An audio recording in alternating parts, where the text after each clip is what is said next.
Sebelum naik ke surga, di hadapan murid-muridnya, Yesus berkata, "Kepadaku telah diberikan segala kuasa di sorga dan di bumi." Apakah maksud dari perkataan Yesus yang tercatat dalam Matius 28 ayat 18 itu? Gambarannya bisa kita dapatkan dalam Kitab Wahyu. Kitab Wahyu merupakan kesaksian salah satu murid Yesus, yaitu Yohanes, yang diberi penglihatan tentang kerajaan surga dan akhir zaman.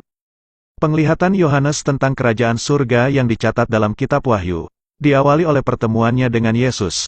Peristiwa ini dicatat Yohanes dalam Wahyu 1 ayat 17-18. Demikian bunyinya, "Ketika aku melihat dia, tersungkurlah aku di depan kakinya sama seperti orang yang mati, tetapi ia meletakkan tangan kanannya di atasku. Lalu berkata, 'Jangan takut, aku adalah yang awal dan yang akhir, dan yang hidup. Aku telah mati, namun lihatlah, aku hidup sampai selama-lamanya dan aku memegang segala kunci maut dan kerajaan maut.'"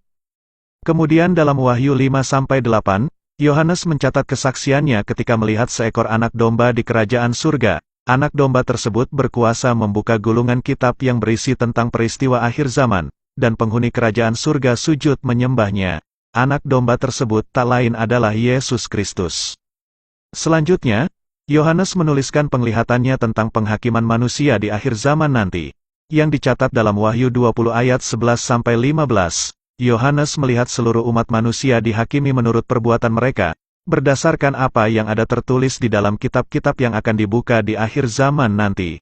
Salah satunya kitab yang akan dibuka adalah kitab kehidupan. Kitab inilah yang menjadi penentu siapa manusia yang akan masuk surga dan siapa yang akan dilempar ke lautan api neraka.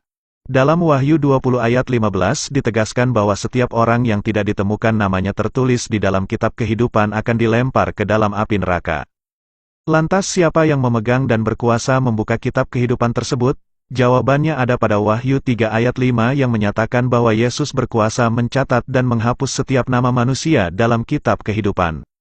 Penglihatan Yohanes tentang kerajaan surga dan akhir zaman yang dicatat dalam Kitab Wahyu, mempertegas perkataan Yesus bahwa dirinya berkuasa di surga dan di bumi seperti tertulis dalam Matius 28 ayat 18. Penglihatan Yohanes tentang kerajaan surga dan akhir zaman yang dicatat dalam Kitab Wahyu, mengungkap bahwa kitab kehidupan yang akan menentukan siapa manusia masuk surga dan neraka, ada di tangan Yesus. Ya, Yesuslah yang akan menghakimi setiap manusia di akhir zaman karena kunci kerajaan surga dan kerajaan maut ada di tangannya.